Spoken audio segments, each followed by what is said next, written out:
के लिए चलते हैं भोपाल, जहां पर राज्य स्तरीय कार्यशाला का शुभारंभ मुख्यमंत्री डॉक्टर मोहन यादव संबोधित करते हुए नजर आ रहे हैं। देखिए सीधी हमारी तस्वीर। धीरे से परमात्मा की कृपा से आप अपन सब बैठ करके संवाद करके कुशवाहा ठाकरे, आपको अंदाजा है जिस सभागार में हम बात कर रहे हैं ये 1956 से लगा करके नई विधानसभा बनने तक ये विधानसभा ही थी।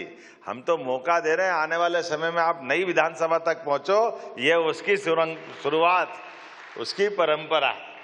आज हमारे पास स्थानीय शासन के नाते से 74वें संविधान संशोधन के बाद जिला पंचायत, जनपद पंचायत, पंचायतों को अधिकार संपन्न बनाते हुए मध्य प्रदेश सरकार के माध्यम से माननीय मंत्री, जिन्होंने माननीय प्रधानमंत्री जी का ये हमारा स्वप्न है आत्मनिर्भर भारत और आत्मनिर्भर पंचायत, इसी को क्रमशः चरणबद्ध रूप से आत्मनिर्भर पंचायत और समृद्ध मध्य प्रदेश के इस घोष वाक्य के आधार पर 3 दिवसीय जो कार्यशाला का आयोजन किया है, मैं माननीय मंत्री जी का अभिनंदन करना चाहूंगा, श्रीमान प्रहलाद सिंह पटेल जी का। माननीय मंत्री राधा सिंह जी, आपका भी स्वागत, अभिनंदन, आपका भी वंदन। और प्रदेश भर से आप सब इस राजधानी भोपाल में बैठ करके हम सब विचारों की इस गंगा में अमृत मंथन कर रहे हैं। सभी माननीय जिला पंचायत के अध्यक्ष, उपाध्यक्ष, सीईओ जिला पंचायत, सरपंच, सचिव भाइयों और सभी आगंतुक अतिथियों का दोनों हाथ जोड़ के आपको नमस्कार भी करता हूं, आपको प्रणाम भी करता हूं। ये दोनों बातें अपने साथ जुड़ी हुई है। हमारे यहाँ शासन की परंपरा, शासन गांवों से जुड़ करके भारत की सच्चे अर्थों में, ग्रामीण क्षेत्र से भारत की अगर आत्मा, महात्मा गांधी जी के शब्दों में सच्चे अर्थों में भारत की आत्मा कहीं विराजमान है तो वो ग्रामीण अंचल में है, गांवों के माध्यम से। वास्तव में हमारा सौभाग्य है। ऐसे में खास करके यशस्वी प्रधानमंत्री का जोरदार अभिनंदन श्रीमान नरेंद्र मोदी जी का भी करें, जिनके शासन करने की पद्धति, सुशासन के दृष्टिकोण और राज्य की रचना से सुदीर्घ लक्ष्य हासिल करने के लिए 2047 का अमृत काल कैसा होगा जब हमारी आज़ादी का शताब्दी वर्ष मनाया जाएगा। ऐसे में उस शताब्दी के 47 तक के कल्पना के लिए हमारे लिए चरणबद्ध रूप से वर्तमान के दायरे के अंदर जिला पंचायत, पंचायतें, जनपद पंचायतें किस तरह से आगे बढ़े।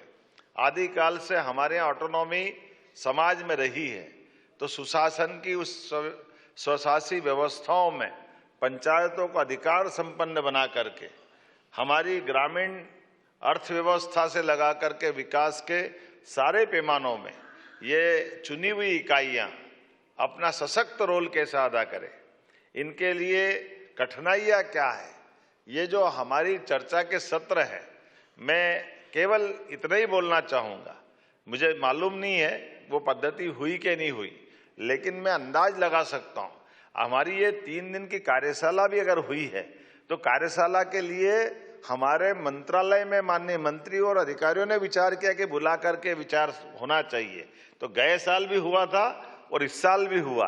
तो ये जो अपना हमारी सरकार की गवर्नेंस का जो भाव है, ये आपकी उन कठिनाइयों को समझ करके उसके मार्ग निकालने का ही तरीका है।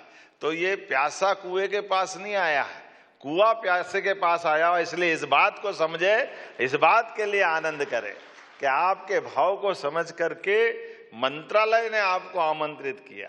और इससे बढ़कर के भी बात बुलाया मंत्री जी ने, मंत्री जी के साथ आपको बात करना है। लेकिन जैसे घर में हम अपने इस भाव को भी समझ लें कि मुखिया होने के नाते मुझे भी आमंत्रित किया, मैं भी सौभाग्यशाली हूं। और मैं धन्यवाद देता हूं मंत्री जी और आपका कि आप और उनके बीच में होने वाली सारी चर्चाओं के बीच जो सरकार के माध्यम से जरूरत रहेगी वो भी हम आप सबको देने के लिए तैयार रहेंगे, क्योंकि हर तरह से आज हम जब बात कर रहे हैं तो आपकी मेरी किसी की व्यक्तिगत नहीं है, ये तो व्यवस्थाओं का हिस्सा है।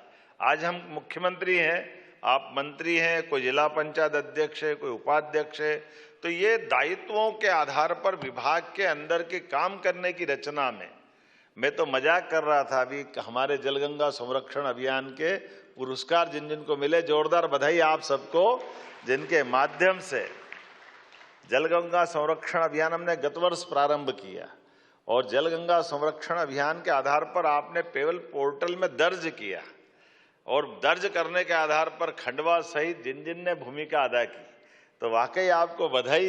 लेकिन मैं ये सोच रहा था कि ये योजना तो हमने लगाई, राज्य का रह गया, पता ही नहीं चला। जिले भारत सरकार को तो दिखे हैं, लेकिन ये अच्छा काम करो तो सुगंध सब दूर फैलती है ना। चलो जोरदार बधाई आपको इस नाते से भी।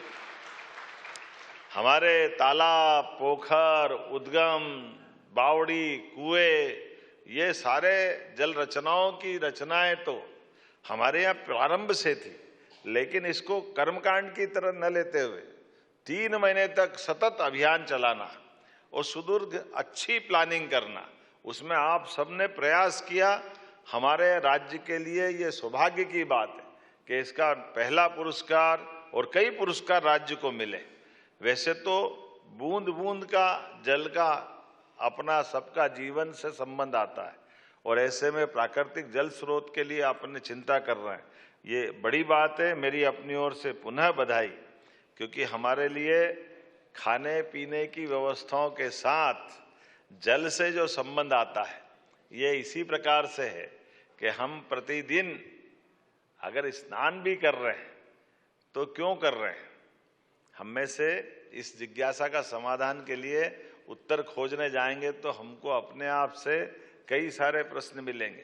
कोई कह रहा है शरीर की शुद्धि के लिए, कोई कह रहा है शरीर को अच्छा लगता है इसलिए, अलग अलग प्रकार से। लेकिन सनातन संस्कृति के माध्यम से जल से मनुष्य का संबंध, हमारी सबकी पृथ्वी पे उत्पत्ति अगर हुई है तो जल जीव के रूप में हुई है।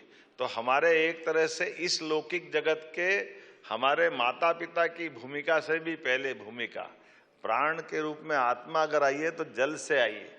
इसलिए जल सदैव सबको आकर्षित करता रहता है। जल से हमारे अपने जीवन के संबंध का, निराशा का दौर हो, आनंद का क्षण हो, जल के पास जाते ही आपको एक अलग प्रकार की एहसास होता है। और केवल वहाँ नहीं, हमारे यहाँ तो मेंटल हॉस्पिटल भी, ये जो शीतलता के आधार पर ग्रहों की रचना से हमारे ऋषि मुनियों के जमाने से चंद्र ग्रहण, सूर्य ग्रहण तो हमने सुना है, लेकिन अमावस पूनम में भी अगर ये हमारे ग्रहों के आधार पर चंद्रमा का आकर्षण जो है वो उस तरह से है कि ज्वार भाटा भी आते हैं तो अमावस पूर्णिमा को ही आते हैं।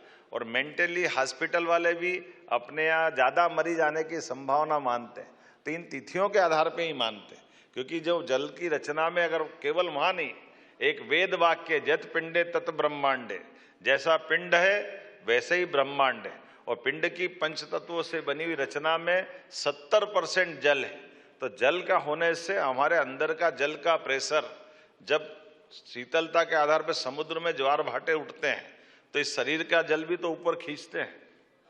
तो मानसिक स्ट्रेस होने के कारण से मानसिक फिट जब आते हैं तो वो हमारे लिए उसी प्रकार से ले जाते हैं। लेकिन ऐसे में इस भूगर्भीय रचना के अंदर जल संरचनाओं की जब हम बात करते हैं तो इसमें जीवन के साथ बाकी सुख भी जुड़ के दिखाई देते हैं।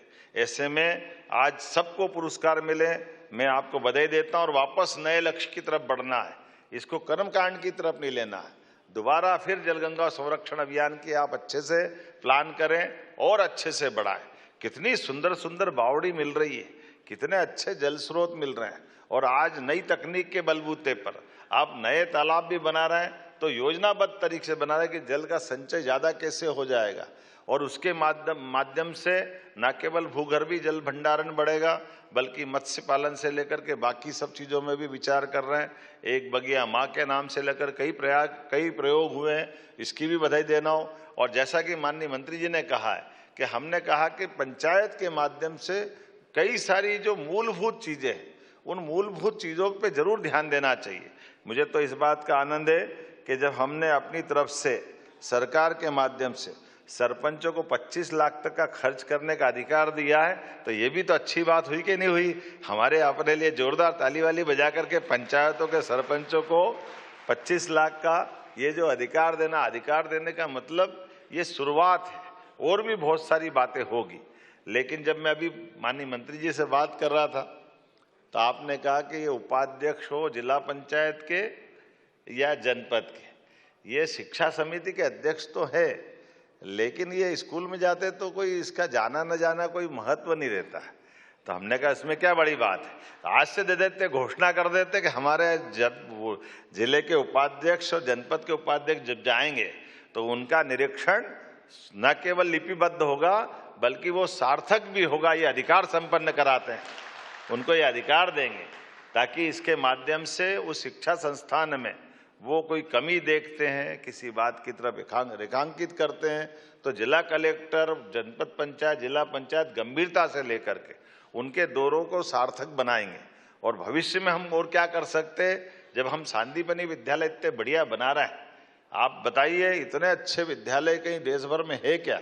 ऐसे में कई प्रयोग और कर रहे हैं, तो आने वाले समय में इसको और करते जाएंगे।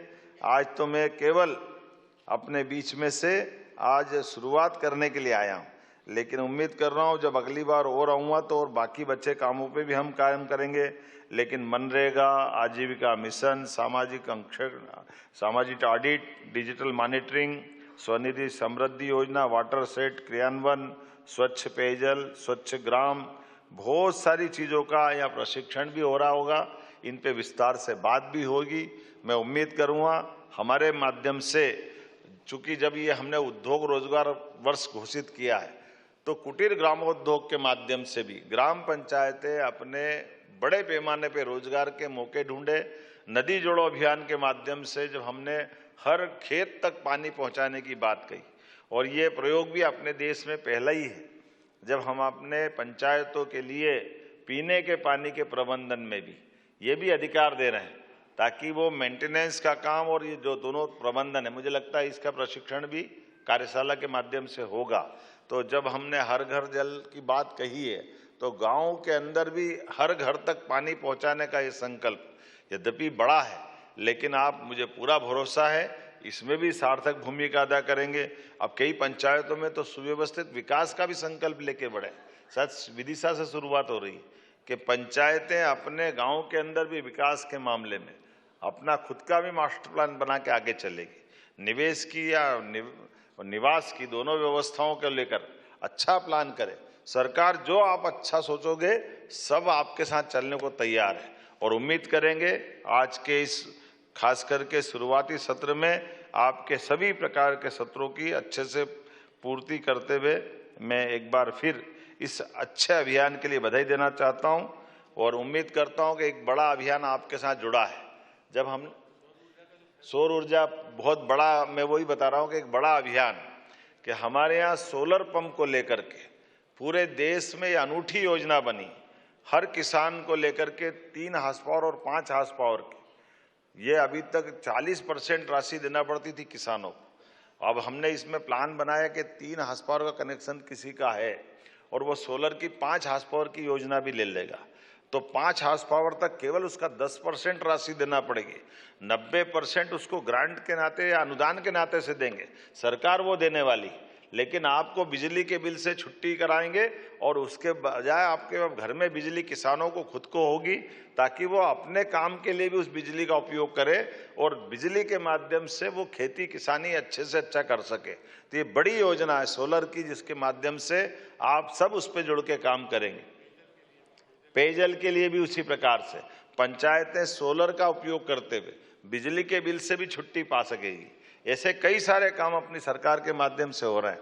तो मैं कथा तो नहीं सुना रहा, थोड़ी ताली वाली बजा के आनंद भी ले सकते हैं।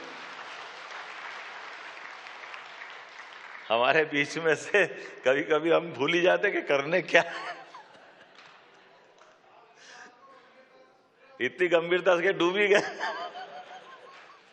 ये बात सही है, जरूर जरूर जरूर, चिंता क्यों कर रहे हो, चाय पिला के भेजूंगा मेरे हाउस में, आना, ऐसा मत करो यार। इसका अरे आपने को मालूम है आप पहले नंबर की कुर्सी बैठे, चिंता आपकी कर रहा हूं मैं।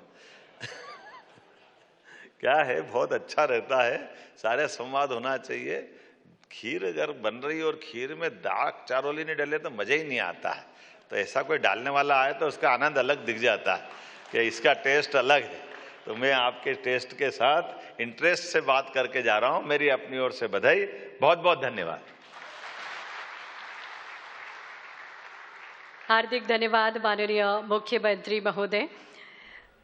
माननीय मुख्यमंत्री जी के नेतृत्व में निश्चित ही गांवों की तस्वीर बदल रही है और पंचायतें आत्मनिर्भरता की नई परिभाषाएं लिख रही हैं। बहुत बहुत धन्यवाद माननीय मुख्यमंत्री जी। और अब हम आग्रह करते हैं पंचायत एवं ग्रामीण विकास मंत्री माननीय श्री प्रहलाद सिंह पटेल जी से, माननीय मुख्यमंत्री महोदय को सभी की ओर से स्मृति चिन्ह भेंट करें आज के इस अवसर पर।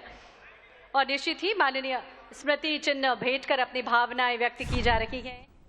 तो सीधी तस्वीरें आप देख रहे थे राजधानी भोपाल से और सुन रहे थे मुख्यमंत्री डॉक्टर मोहन यादव को। आगे